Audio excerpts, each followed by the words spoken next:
First of all, Paddy is my boss, so I'm gonna go with a clear yes. Gotta go.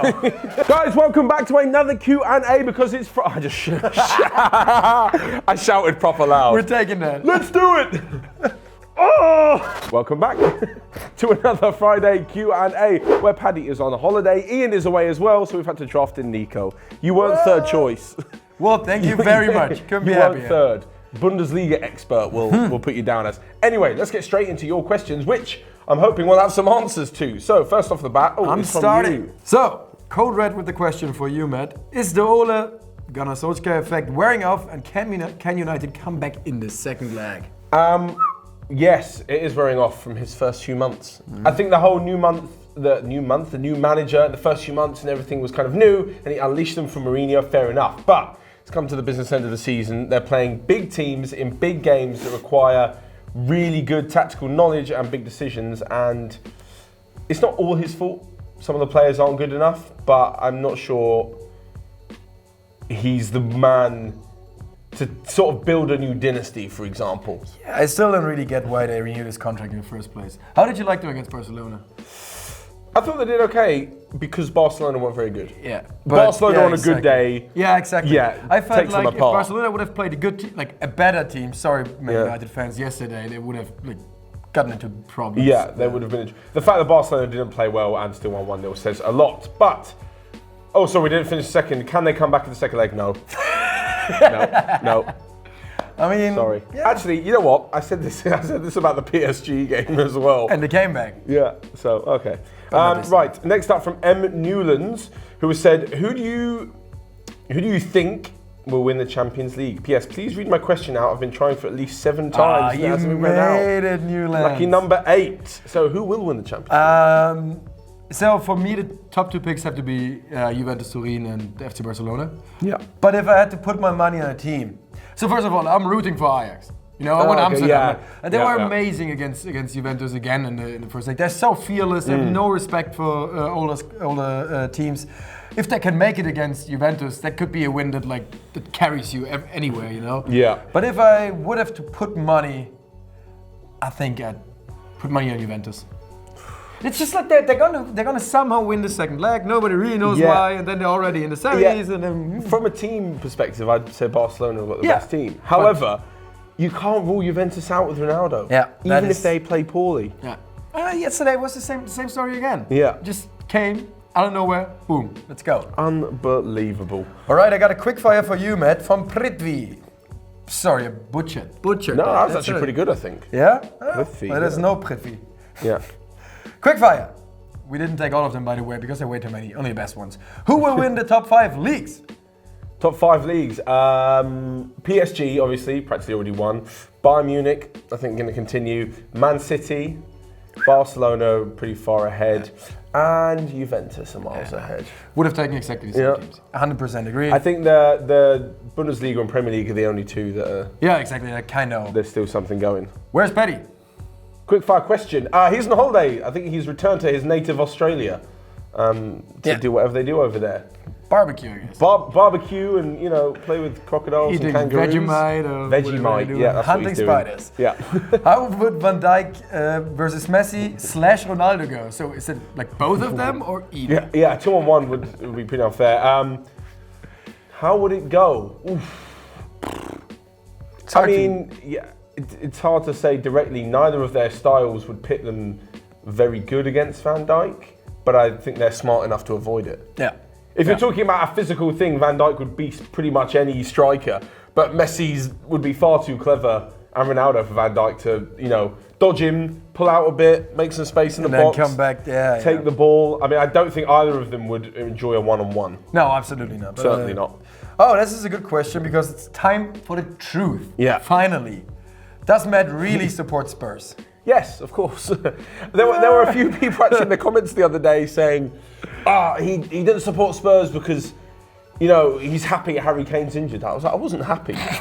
I just had to, it was in the Daily News, so I just said, by the way, Harry Kane's got injured. We actually just talked about it. There's not too much you can do about that. I can't be overly biased against Spurs, or for Spurs even. But yeah, Spurs fan since season ticket since 1997. 22 years now. Well, not this season though. I still have my season ticket. Just Yeah? give it to some friends, yeah. Okay. 22 years. And the last question, do you play football? I do play football, yes. How is your glorious 11 team called? aside. The British Lions. Just an amateur team. Don't get too excited, guys. I won't be on the FIFA anytime soon. We're currently second in the league. And you're having a cup game coming up, right? Yes, a quarterfinals of the cup. I might be there. Supposed to be a good party. All right. Right, up next to me from Captain Sparkles. Excellent. Excellent name. Do you see Lewandowski moving to a club outside of Germany? If you And would he have wouldn't asked, move to one in Germany either, would if he? you no, he's been at Dortmund, Yeah, so yeah. we stand in Germany. If you would have asked me that a year ago, I would have said yes, he's going to Madrid this summer. He didn't go, and at this point, I don't think he'll. I actually think that maybe he's going to move to Italy in like 2 years or something like that when he's like 32. But I would say he's renewing his contract at Bayern. Yeah. They are in talks at the moment, so it's happening more or less. And I think he will stay in Munich for a few more seasons. Yeah. I feel like he's turned it around a bit. Now he's back on fire. Like obviously it coincided with Munich not having the strongest start to the season, but now... The problem with it is though that Bayern fans aren't really happy with his scoring record in the knockout stages in the Champions League because they always say, oh, you can't do it against big teams. On the other hand, he scored 4 against Madrid once for Dortmund in one game. This is true. So it is true though that he didn't score that much in the knockout stages lately, but that is not his fault. It's more the entire squad's fault, the entire team's fault if you ask me. Yeah. Munich could do better. All right. Jack between ropes. What do you guys think is the main reason British talent hardly ever goes to play overseas? I mean, everything is overseas for Britain. Yeah, even Ireland. What's the main reason they don't? I personally, I mean, it could get into a sort of deep sort of social discussion. Personally, the main reason is I think that the Premier League is the best in Europe. And I think to prove yourself at the best, a lot of these guys, especially the young talented players, are at big clubs on big money in England. And you might as well risk it. You might as well, I mean, Jadon Sancho is obviously a different example. You might as well risk your chance, much like the likes of Ruben Loftus-Cheek and Hudson-Odoi are doing, at making it into the big time. If you're in the Chelsea academy, you come through and you're 18, 19 and you're already on 30, 50 grand a week.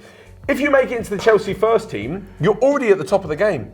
You're already at one of the biggest clubs in the biggest league, so you might as well, if it's obviously you might as well hang on that little bit more. And it's also why foreign players, European players come over to England, because it's the biggest league. But yeah, the sort of, unfortunately, every league is a step down once you leave the Premier League. There's no disrespect to the other leagues. You know, La Liga, yeah, and if you go to Madrid or Barcelona. Yeah, okay, but if you're good enough for Madrid or Barca, then why aren't you good enough for whichever team you're leaving in the Premier League? That's a fair call, Yeah, probably agree. I think that's why. Right, next up, also quick fire for you from Manchester United for life. Let us know who you support in the comment section. So if there are United questions in that, I have to go with United since they're not all of them.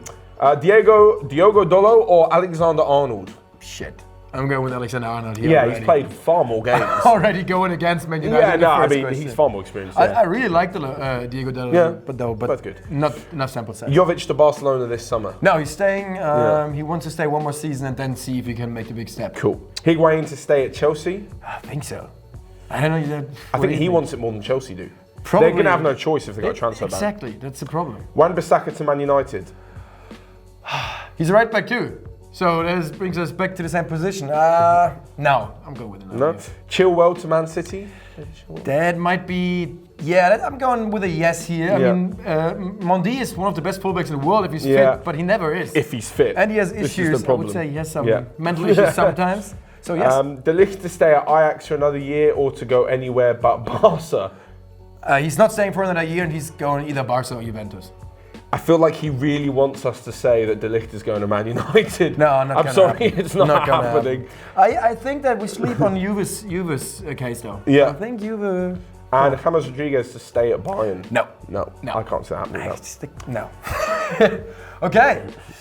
From Mohamed Batcha. It sounds like badass. I'm going to say Mohamed Badass.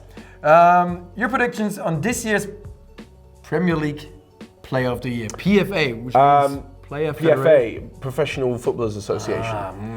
Aren't you doing a video about that? I am actually doing a video next week where you can see all of the players that we're going to be discussing. I mean, obviously the obvious ones are in there, the likes of Sterling, Van Dijk, Bernardo Silva, Heung-min Son's in with a shout, I think, as well. The only issue I find with it is that it's announced before the end of the season. Yeah.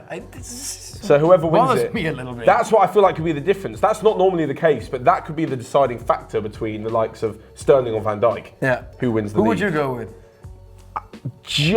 I think Sterling. I think at the moment. Yeah.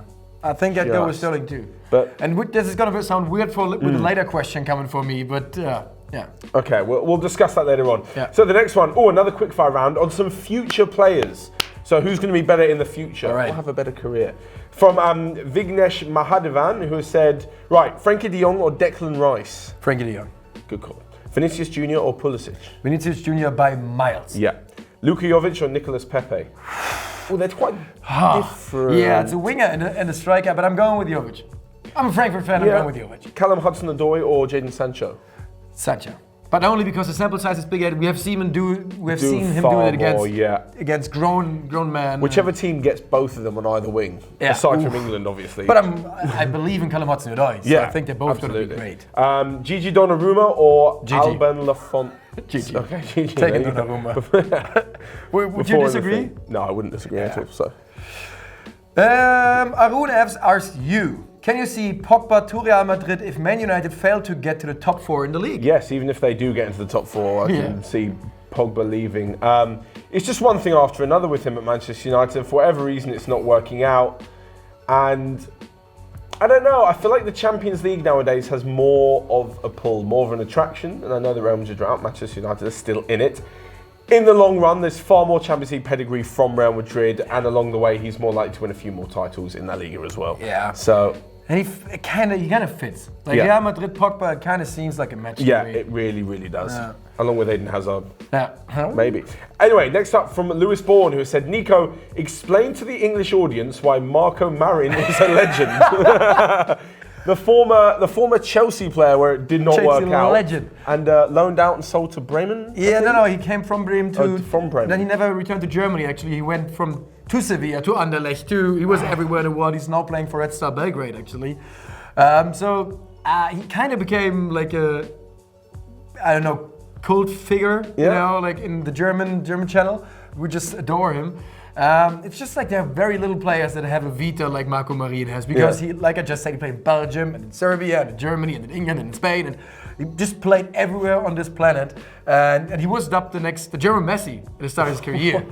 He actually went to the 2010 World Cup with the German team, and that was 4 years before Germany won the World Cup. This guy, who's now, let's be honest, couldn't be further away from the German national team, was quite close to being on the squad. And I don't know, man. I just think it's crazy how his career went down, and I'm trying to give him hope. Show him some love. That's literally what English fans do with Emil Heskey. They exactly. saw how bad it went, and they were like, you know what, Heskey, good banter. That is good banter from him. Good call. Okay, the next question. Wow, no, that's I don't have to say the hard name. It's Vishal Aditya. It's me, your SD Horizon. Oh yeah, SD Horizon. Say his name again. SD Horizon, question for you, Matt. For all. Question for you, for all. How do you think Chelsea's season will go next season with Hazard seeming like he will leave and the transfer ban? I actually spoke about this earlier on the Onefootball podcast, by the way. You can also listen to that on some SoundCloud. A link might be down here, maybe. Maybe, we'll see. Extra word for Ryan. Yeah. As for their season, I think the transfer ban may help them in the long run. I think Hazard's going regardless. I know where you're going with this. The youngsters. If the transfer ban comes in and Chelsea can't sign anyone, they'll have to stick with their youngsters and play them. Hudson-Odoi could be in the first team consistently. Ruben Loftus-Cheek. You've also got, Reece James at Wigan. Tammy Abraham's on loan at Aston Villa. Ethan Empedu's in defence. They could have so many young players come through that won't be sort of denied a spot in the first team from big money signings. Yeah. I think it could work well for Chelsea. I think so too, but we're talking about next season in particular here, and I think next season is going to be tough for Chelsea. I think especially if all the other teams can improve with the transfer window. Which they should. But for the future, looking beyond next season, I mean, even Tottenham probably buy In the someone. long run, it could help them actually, but I can't see them compete for any title next season.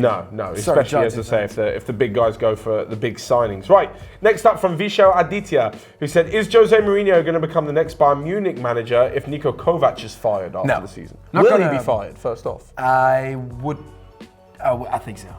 I think so, yes. It's whenever you feel like Kovac is on his way out. Like last week they played in the cup and conceded 4 goals at home against Heidenheim, second division team, right? So that was dreadful. And then weekend comes along. They're playing Dortmund, biggest match of the season. What do? They trash them 5-0. Like they beat them up, sent them home. And then Nico Kovac, being basically sacked 3 days earlier as like the king of Munich.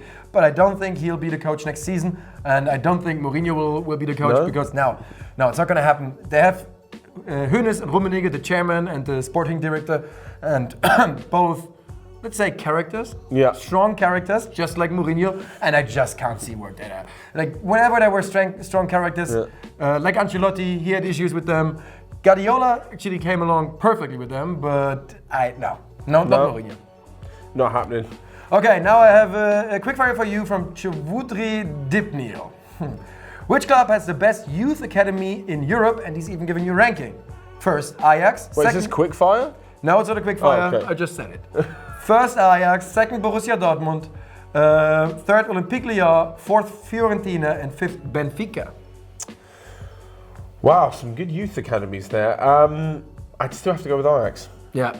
I agree. Just look at that team right now. Yeah, the team right now is ridiculous. I think the thing to remember is that a lot of youth academies nowadays, especially, take over completely different roles. Yeah. There's the really young players getting into football, and then you might move. When you look at so many top players, and if you were to look at where they were as a youth player, they've been everywhere. Yeah. They'll all go, and Manchester City will bring in a few from the age of 16 to 18, and then, someone who signed from Lyon for really young, like Chelsea, the whole reason they've got a transfer ban is because they brought in Bertrand Traore, super young.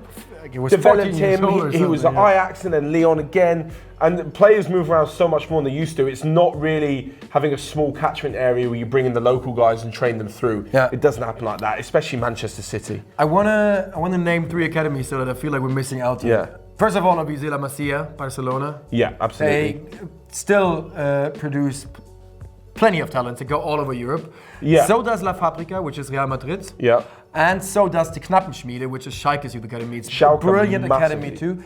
And I just saw there's a Serbian team, and I think it's Red Star. And if they don't produce the biggest talent, but plenty of professional players were at Red Star at some point in their career. I'd also throw in, probably the best one in England is Southampton. Oh yeah. Southampton's... Oh, you mean Liverpool's farm team? Yeah. Liverpool seconds. Southampton are incredible at bringing players through. Yeah. But again, everything changes massively. Even Ajax bought in Frankie de Jong from Valencia and just completed his development rather than starting it. So that's a really good one. Super interesting, actually. Next one from G55. This is a quick fire. Okay. We're not lying this time. Right. Oh, he's given different specifics about the player. Like categories. So, yeah. Okay. Overall, Ederson or Alisson? I would have always gone with Alisson, but I really like Ederson. I really like Ederson too. I'm still going with Alisson though, but it's close. Brazil go with Alisson. Yeah. He's the number one from Brazil. I know. Yeah. So intelligence. He has better tattoos by not having tattoos. Yeah, there you go. Intelligence, Messi or Van Dijk? Oh, hardly comparable. Yeah, I think I feel like a lot of people put these quickfires in just to so their favourite player gets the nod. It'll be someone like, who's stronger, Van Dijk or Messi? Yeah. I knew Van Dijk was the best. But Van Dijk is a very smart defender. He's a smart defender. But we're talking about Leo Messi. Yeah, Messi's intelligence is... You could put him against anyone. Yeah, far higher. Messi. Aggression, Ramos or Diego Costa? That's a really close one. The Battle of Madrid. Going with Ramos though. Really? And Diego Costa is more of a bit nastier. I'd say Diego Costa's nastier. Ramos has good aggression, but if you look at Ramos's red cards or his fouls, what everyone hates him for, it's because he's doing bad things. Not aggressively, Yeah, he's more like a sneaky. He's a sneaky, aggressive guy. He's not brute force like Costa is. Well, Costa loses it from while to while, and then say Costa. Yeah, I'm going with Costa. Costa would beat Ramos up, but Ramos would be sneaky about his red card. Absolutely. Impact on the. This guy's a big Virgil van Dijk fan. Impact on the team. Virgil van Dijk or Ole Gunnar Solskjaer. You can't compare a player and a manager. Both had big impact. Yeah. But what do you want? I mean, as big as Van Dijk's impact was, like we're talking about the manager. Yeah. Like, he decides who plays. Yeah. This is. I'm calling non-applicable on that one. Who's in better form, Heung-min Son or Raheem Sterling? I would have given the nod to Son. Especially when Kane was out. Yeah. But now Sterling, that's a very, very close. Yeah. Yeah, I'm going with Sterling. I think I have to. Only just, I think. Yeah, really. And ability, Guardiola or Klopp? Guardiola. Yeah, Guardiola, 100%. Klopp, fantastic manager. Absolutely, not a question, but Guardiola. Guardiola. The silverware, sorry, say it right? Silverware? Like trophies? Yeah, silverware. Speak Yeah, their own absolutely, language. SA Gaming, who do you think has the best chance on winning the Europa League? This is great because we recorded right before the kickoff of the first. Yeah, right before the kickoff of the games. Regardless, though, the winner of Arsenal-Napoli. Whoever goes through to the semi-finals in that game, I can see them having a really good shot. Eintracht Frankfurt. I knew you were going to say that. I got one more for you. I'd love to see Frankfurt. Oh wait, Frankfurt could play Chelsea. I know, if they both get through. So the winner of Benfica versus Frankfurt plays the winner of Prague. What do you say? Yeah, Prague. Prague versus Chelsea. So I really hope that we go through and Chelsea goes through, and then we can come and take over London for a day. That would be lovely. Pretty fun. Yeah. This one's you as well. Yes, Heramish is asking, Matt, can you grow a beard that's even cooler than Nico's beard? I don't think so. Mine is very slim these days. I trimmed it yesterday. Yeah, I always trim mine. But you've got more here. Yeah, mine is always very pointy, but you have beard potential. I don't know. Yeah, I know. Someone asked this question about Paddy as well. You don't have the patience. Yeah, no. I do not have the patience. But the potential is there. I can see it. Strong beard game. None of us will ever fear the beard. We're not full on Harden. No, for the NBA fans out there. I couldn't pull off the entire because mine is actually very small and well trimmed. Right, and lastly from FFBB, great closing question. Is Paddy? Wait, he said, is Paddy virgin? Oh, you're asking it? No, I have to answer that. Well, thank you very much. Is Paddy a virgin? First of all, Paddy is my boss, so I'm gonna go with a clear yes. Gotta go. That was my last video here, guys. I enjoyed it. Yeah, we're hoping Paddy's not watching all the way from Australia. But that is all we have time for. So thank you so much, guys, for all of your questions. A quick reminder to check out the community tab every week where we ask all your questions. If you leave them under a few separate videos, they may not find their way into the final cut. But but thank you very much, guys. And don't forget to leave all your thoughts and all the questions down below. But from me and Nico this week, we will see you guys later.